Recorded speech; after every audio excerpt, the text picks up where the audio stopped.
ശ്രീനാരായണ ഗുരുദേവ തൃപ്പാദങ്ങളിൽ എൻ്റെ സാഷ്ടാംഗ പ്രണാമം. ശ്രീ മങ്ങാട് ബാലേന്ദ്രൻ സാറിൻ്റെ ഗുരുദേവ കഥാസാഗരം ഭാഗം 123. ഇത് മലബാറിലെ മധുരയാകും. ഭാഗം 123.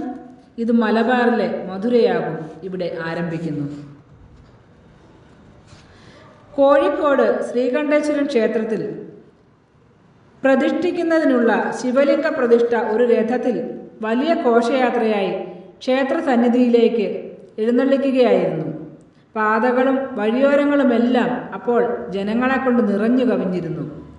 നെറ്റിപ്പട്ടം കെട്ടിയ 8 ഗജവീരന്മാർ, 12 കുതിരകൾ, ബ്രിട്ടീഷ് പട്ടാളക്കാർ, കോഴിക്കോട് സാമൂതിരി രാജായുടെ പട്ടാളക്കാർ, ജില്ലാ കളക്ടർ, വുഡ് സാഹിബ്, പോലീസ് സൂപ്രണ്ട്, മറ്റ് പ്രധാന സർക്കാർ ഉദ്യോഗസ്ഥന്മാർ, വാദ്യമേളക്കാർ തുടങ്ങിയവരെല്ലാം ആ ഘോഷയാത്രയ്ക്ക് അകമ്പടി സേവിച്ചിരുന്നു. 10,000-കണക്കിന് ഭക്തജനങ്ങൾ ആ വിഗ്രഹ ഘോഷയാത്രയിൽ അണിചേരുകയും ചെയ്തിട്ടുണ്ടായിരുന്നു. പ്രതിഷ്ഠാ ദിവസം ക്ഷേത്ര സന്നിധാനവും പരിസരവും ജനനിബിഡമായി തീർന്നിരുന്നു.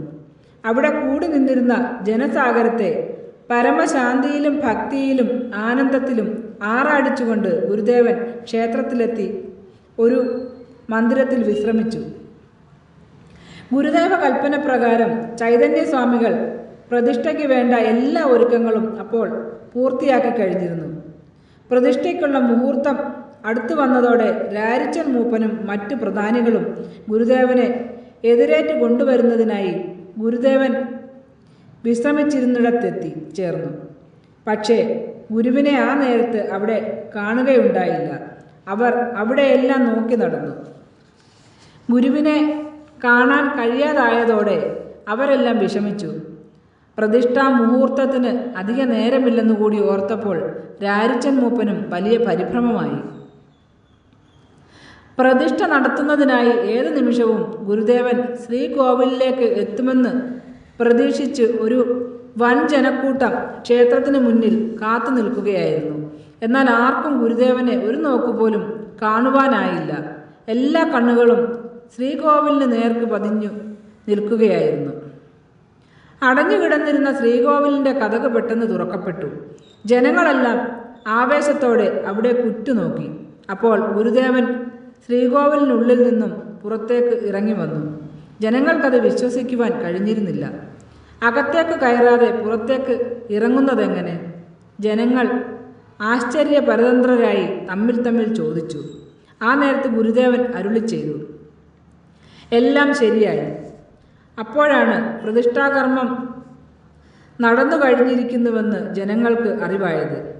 ക്ഷേത്ര പരിസരത്ത് കൂടി നിന്നിരുന്ന 10,000-കണക്കിന് ജനങ്ങളിൽ ഒരാൾ പോലും ഗുരുദേവൻ ശ്രീകോവിലിനുള്ളിലേക്ക് കയറിപ്പോയത് കാണുകയുണ്ടായില്ല എന്നത് ഒരത്ഭുതമായി അന്നും ഇന്നും ശേഷിക്കുന്നു.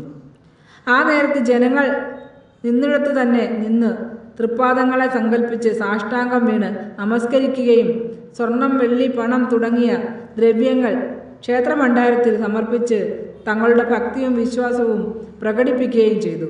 അതെല്ലാം കണ്ടിട്ട് ഗുരുദേവൻ ഇപ്രകാരം അരുളി ചെയ്തു, ഇത് മലബാറിലെ മധുരയാകും. പിൽക്കാലത്ത് മലബാർ പ്രദേശത്തെ ഏറ്റവും ഭക്തജന തിരക്കുള്ള ക്ഷേത്രങ്ങളിലൊന്നായി ശ്രീകണ്ഠേശ്വര ക്ഷേത്രം മാറുകയുണ്ടായി. ആത്മീയവാടിയിൽ ആനന്ദ സിന്ധുവിൽ ആറാടി വന്നൊരു കളഹംസമേ, തെന്നലിൽ ചോരിഞ്ഞു നിൻ കളഗാനം കേൾക്കുവാൻ കേരള മതത്രേ തപസിരുന്നു. ശ്രീ മങ്ങാട് ബാലേന്ദ്രൻ സാറിൻ്റെ ഗുരുദേവ കഥാസാഗരം ഭാഗം 123. ഇത് മലബാറിലെ മധുരയാകും ഇവിടെ അവസാനിച്ചിരിക്കുന്നു. ഇതിൽ വന്നിട്ടുള്ള തെറ്റുകുറ്റങ്ങൾ സദയം ക്ഷമിക്കണമെന്ന് ഗുരുദേവ നാമത്തിൽ അറിയിക്കുന്നു. നന്ദി, നമസ്കാരം. ഗുരുധർമ്മം വിജയിക്കട്ടെ.